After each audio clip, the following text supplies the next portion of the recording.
We've got a nice little intimate group here this morning. I hope the teaching on Monday on channels, winds, and chakras didn't scare everybody off. I'll provide some guidance for our meditation this morning. Please go ahead and settle into a comfortable meditation posture. And using whichever method you find most effective, please allow both your physical body and your mind to start to settle and to rest, to become quiet and still.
There is an aspect of the inner body that is referred to as the central channel.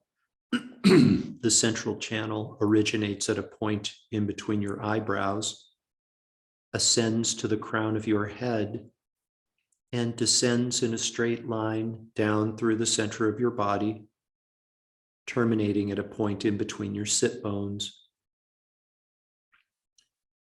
Your central channel is straight, like the trunk of a plantain tree, it's said.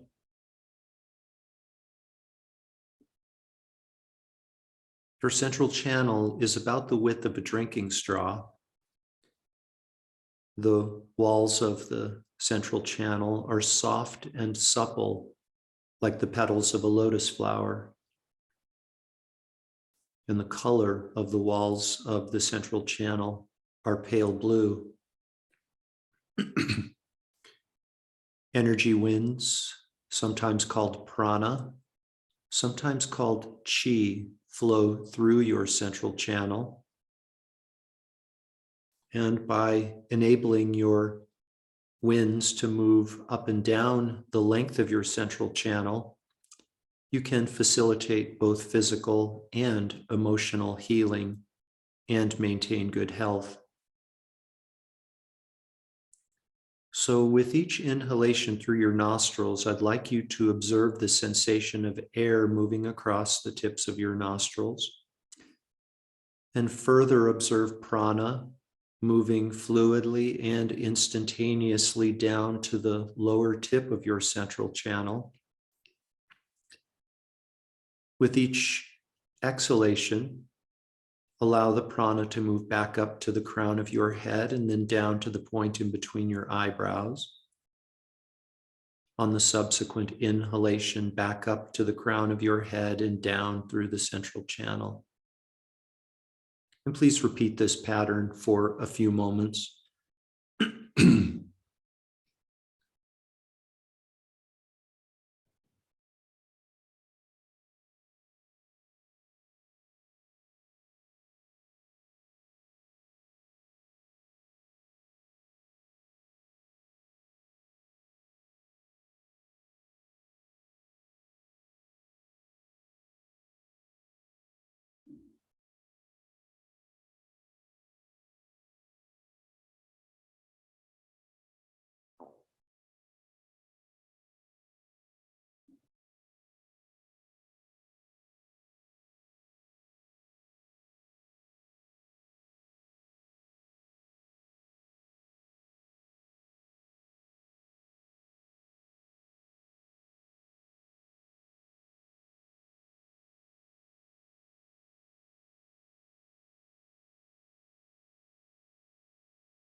I'd like you now to please gently modify your practice of central channel yoga. With each inhalation, allow your prana to move down to the level of your navel, to your navel chakra, which is located along the central channel. With each exhalation, up to the level of your throat chakra. Subsequent inhalation back down to your navel chakra. And repeat this pattern for the remainder of our meditation this morning.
please resume your practice of allowing your energy winds to move down to the lower tip of your central channel, the point in between your sit bones on the inhalation, up to the point in between your eyebrows on each exhalation.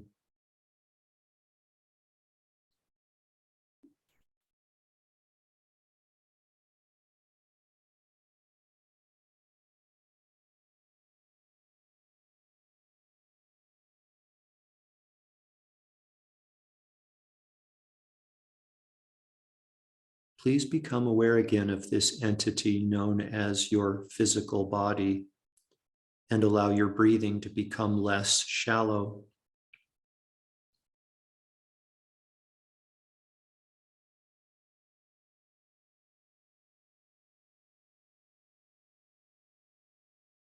Taking deeper and deeper breaths, become aware again of the garments of clothing resting on the surface of your body.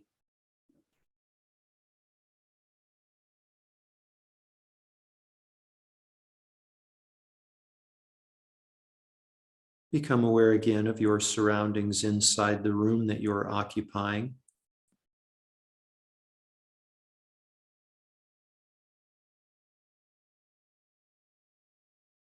Become aware again of the world that exists outside of the room that you're occupying.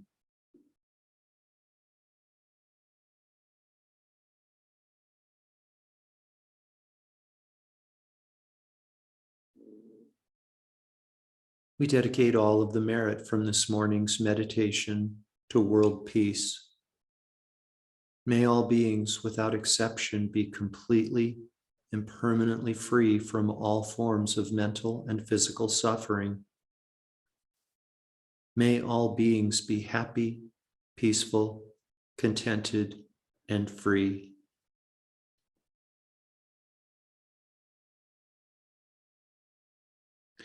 Completely fill up your belly and lungs with air, and when you're ready, you can open your eyes and bring your meditation to an end.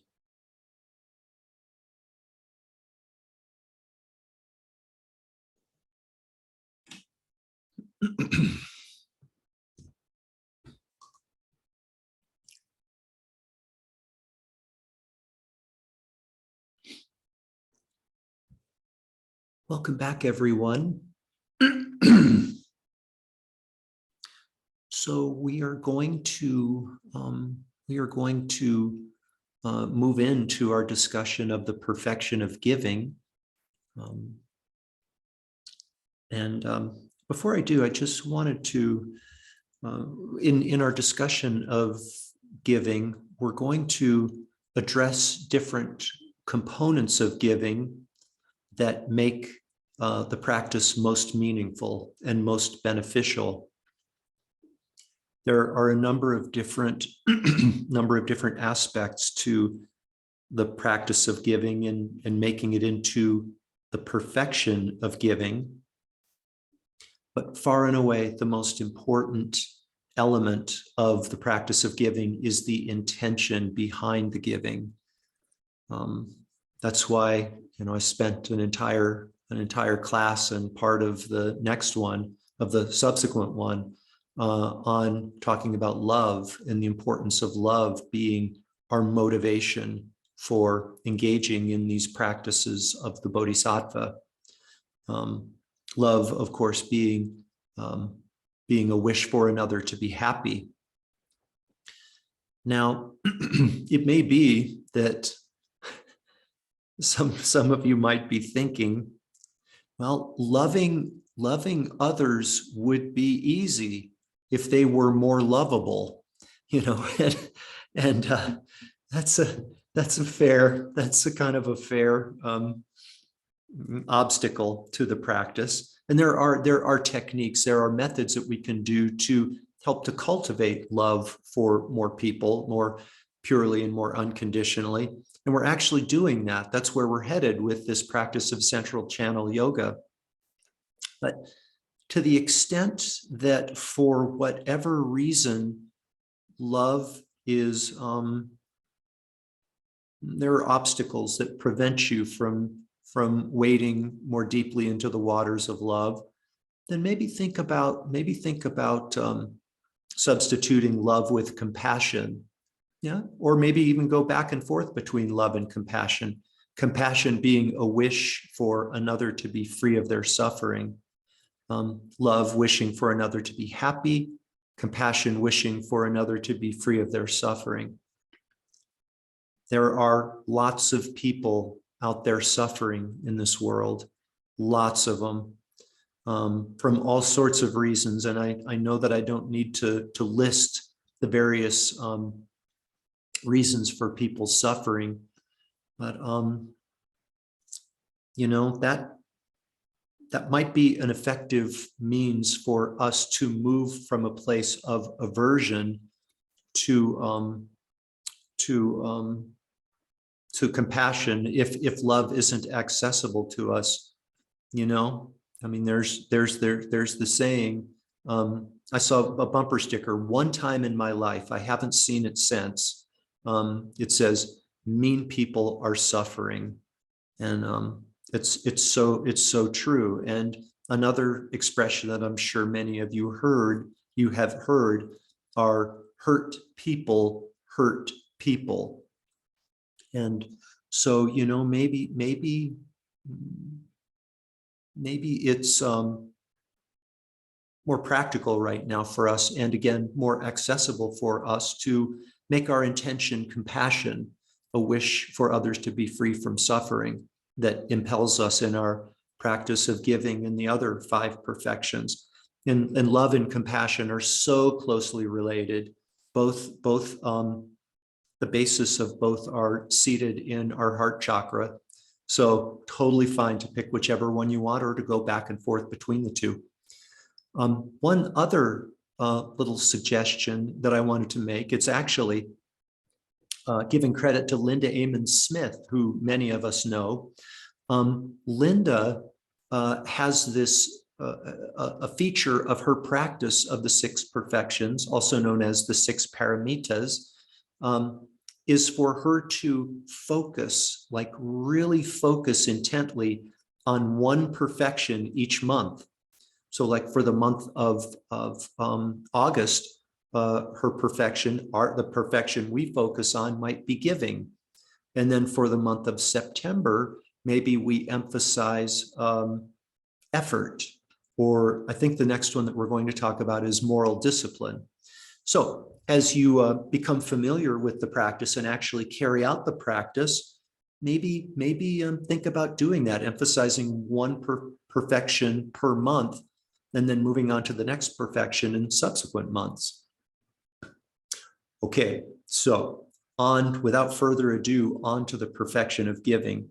I'm going to send you guys a note in the chat. These are the 3 objects of giving within the paramita of giving. Giving material things, giving dharma, and giving fearlessness. And just one other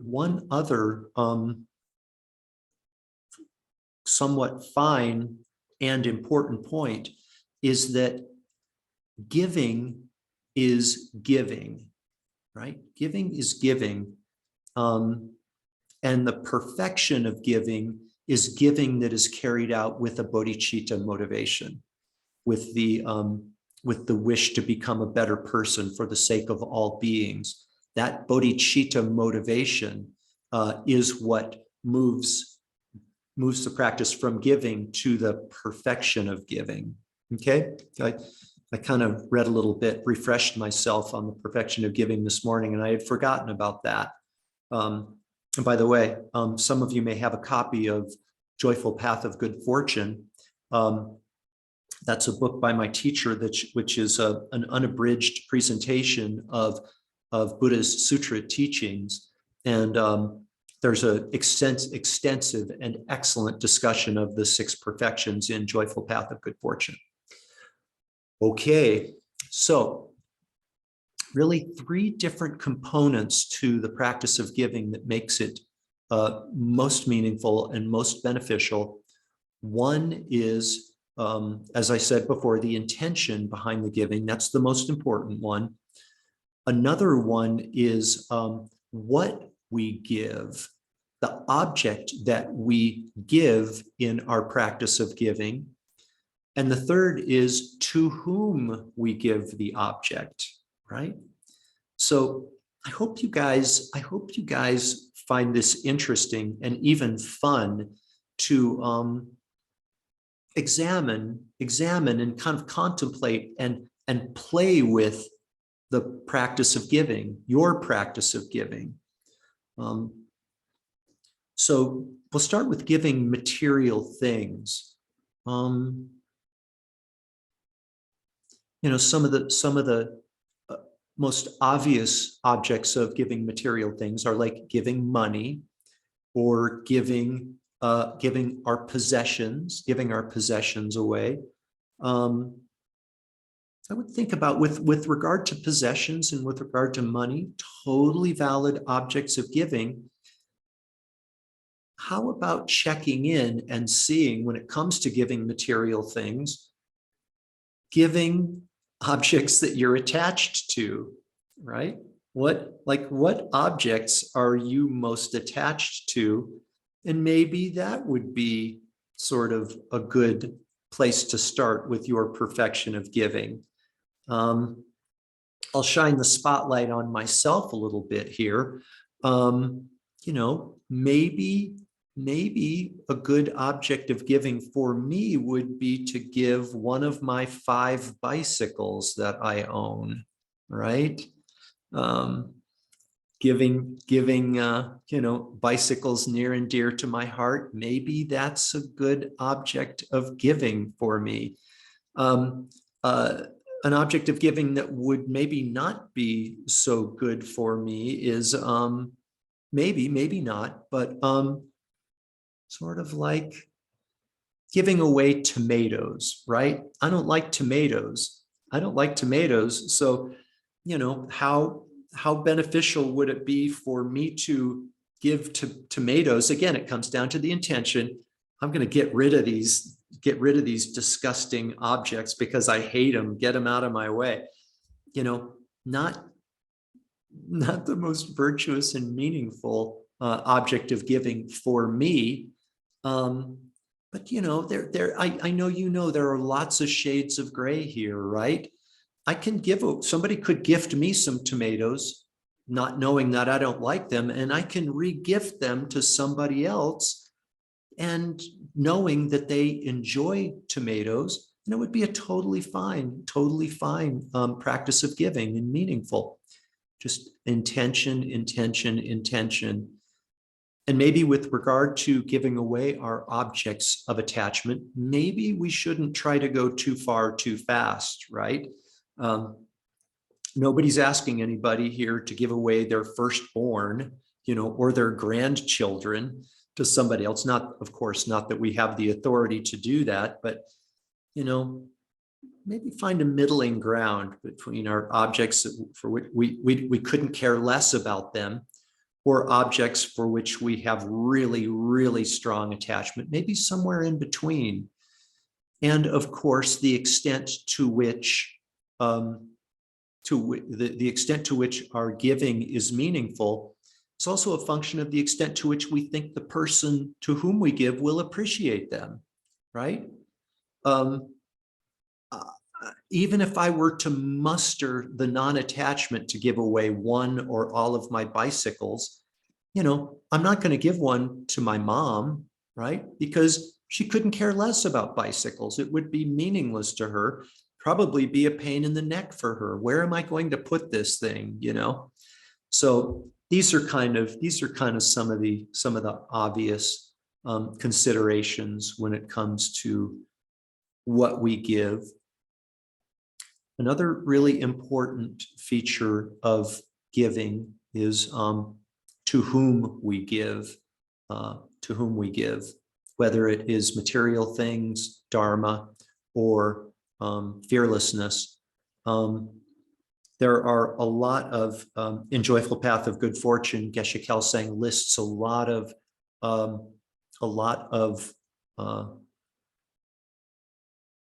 receivers of our objects of giving. And at the top are the holy beings, giving to making offerings, for example, to Buddhas and Bodhisattvas. If we are Christian leaning, to make offerings to Christ, right? Angels, whatever we might regard as being holy beings, that's the highest and best object of our giving, or recipients of our giving.